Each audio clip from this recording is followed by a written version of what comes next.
రాష్ట్రంలో ప్రభుత్వ పాఠశాలల అభివృద్ధి లక్ష్యంగా విద్యాశాఖ సరికొత్త ప్రణాళికలు సిద్ధం చేస్తోంది. విద్యార్థులను నాణ్యమైన విద్యతో పాటు స్కిల్స్ పెంపొందించడంపై దృష్టి సారించింది.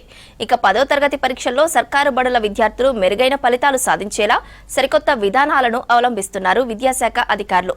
అసలు ఇంతకు విద్యాశాఖ అధికారులు తీసుకుంటున్న నిర్ణయాలేంటి? సర్కారు బడుల్లో చదివే 10వ తరగతి విద్యార్థులు ఉత్తమ ఫలితాలు సాధించేందుకు హైదరాబాద్ జిల్లా విద్యాశాఖ సరికొత్త ప్రయోగానికి సిద్ధమైంది. 9వ తరగతి నుంచే విద్యార్థులపై దృష్టి పెట్టి కంబైన్డ్ స్టడీస్ కార్యాచరణ అమలుకు కసరత్తు చేస్తోంది. విద్యార్థుల్లో చదువుపై ఆసక్తి పెంచేందుకు, ఒత్తిడి తగ్గించడం కోసం, ఏకాగ్రత, జ్ఞాపక శక్తి పెరగడం కోసం, సందేహాల నివృత్తి, సమస్యల పరిష్కారం, పోటీతత్వం పెంచేందుకు కంబైన్డ్ స్టడీస్ దోహదపడుతుందని భావిస్తోంది. ప్రతిరోజు తరగతి గదిలో కంబైన్డ్ స్టడీస్ ను ప్రోత్సహించే విధంగా కార్యాచరణ రూపొందిస్తున్నారు హైదరాబాద్ విద్యాశాఖ అధికారులు.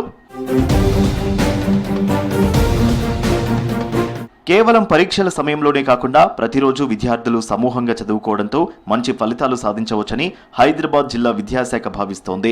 ఒంటరిగా ఒక్కరే చదువుకోవడం కంటే స్నేహితులతో కలిసి స్టడీస్ చేయడం వల్ల ఏకాగ్రత మరింత పెరుగుతుందని అంచనా వేస్తోంది.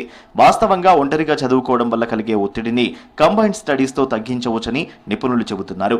ఒకరికి వచ్చిన సందేహాలను మరొకరు నివృత్తి చేసుకునే అవకాశం ఉంటుందని, చదువుకున్న విషయాలు గుర్తుంచుకోవడానికి సహాయపడుతుందంటున్నారు.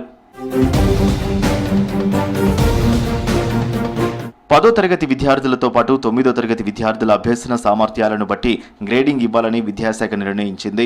గ్రేడింగ్ విధానం ద్వారా విద్యా అవసరాలను ముందుగానే గుర్తించవచ్చని భావిస్తోంది. విద్యార్థులను A, B, C గ్రేడ్లుగా విభజించి BC గ్రేడ్లలో ఉన్న విద్యార్థుల విద్యా ప్రమాణాలను మెరుగుపరిచేలా తగిన ప్రణాళిక రూపొందిస్తోంది. వారి నైపుణ్యాలను మెరుగుపరిచి మంచి మార్కులు వచ్చేలా ఉపాధ్యాయులు ప్రత్యేక శ్రద్ధ వహించనున్నారు.